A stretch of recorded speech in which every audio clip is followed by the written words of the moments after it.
Halo semuanya, selamat datang di Telsa Bercerita. Tempat kita ngobrolin segala hal dari perasaan, hubungan, dan hidup sebagai anak muda kekinian bareng gue Dio.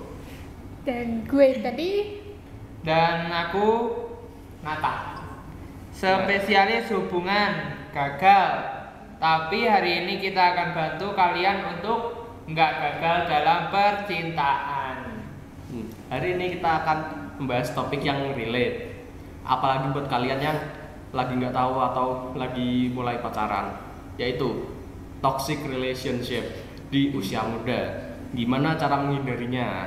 wah ini penting banget karena kadang-kadang kita nggak sadar udah masuk hubungan yang nggak sehat tapi masih ngerasa itu masih wajar. Ya, kayak positif dikira sayang, ngegas dikira perhatian, padahal Segmen kedua, apa itu toxic relationship? Oke, kita mulai dari yang dasar dulu ya. Apa sih sebenarnya yang dimaksud dengan toxic relationship? Menurutku ya toxic relationship itu hubungan yang lebih banyak bikin capek mental dibanding bahagia. Bisa karena pasangannya manipulatif, suka merendahkan atau bikin kita nggak jadi diri sendiri lah intinya. setuju. Kalau hubungan itu bikin kamu ngerasa cemas, takut jujur, atau kayak jalan di atas telur, fix itu udah nggak sehat. Nah, dan ini nggak cuman soal pacaran saja sih. Bisa juga teman atau keluarga. Tapi ya hari ini kita fokus ke hubungan pacaran atau romantis ya. Ya, segmen 3 tanda-tanda toxic relationship. Kita sebutin deh tanda-tanda umum toxic relationship biar sobat hati bisa sadar sejak awal. Oke, yang pertama posesif berlebihan. Misalnya ditanya tiap menit lagi di mana, sama siapa, ngapain. Itu kayaknya terlalu posesif ya menurut kita. Ya. Iya. Yang kedua, gaslighting. Gaslighting maksudnya. Gaslighting, oke. Bikin kamu ngerasa kamu yang salah terus. Yang ketiga, cemburu yang gak masuk akal. Nah, yang keempat, ngatur-ngatur hidup kamu. Dari cara kamu berpakaian sampai siapa saja yang boleh kamu temanin. Yang kelima, sering meremehkan atau ngejek.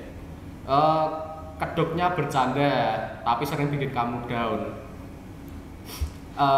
Emosi nggak stabil. Hari ini manis, besok marah nggak jelas. Kadang-kadang kita anggap itu tanda sayang, padahal itu sudah red flag itu. Oke, masuk ke segmen keempat. Kenapa anak muda rentan terhadap yang di atas tadi?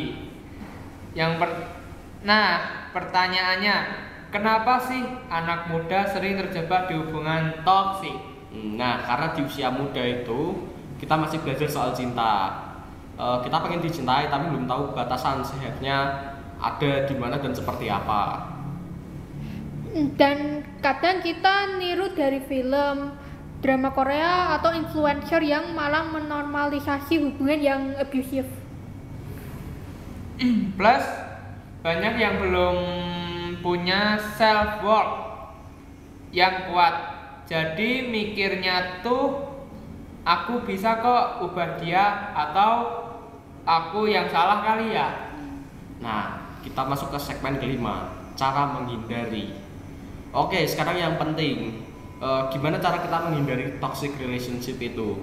Nah ini dia, satu, kenali dulu batasan pribadi kamu, apa yang kamu bisa ditoleransi aksinya atau dan apa yang enggak gitu. Yang kedua, komunikasi terbuka, jangan pendam perasaan yang tidak nyaman. Nah, yang ketiga nih, jangan takut kehilangan orang yang gak sehat buat kamu. Lebih baik sendiri daripada terpaksa. 4. Dengerin kata teman atau keluarga. Kalau mereka kalau mereka udah bilang hubunganmu gak sehat, jangan cuek. Nah, yang kelima, bangun rasa percaya diri. Kamu layak dapat cinta yang sehat, bukan yang bikin kamu trauma. Dan sepertinya itu semua dari kita ya.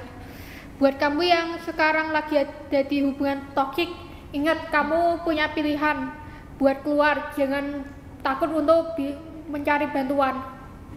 Oke.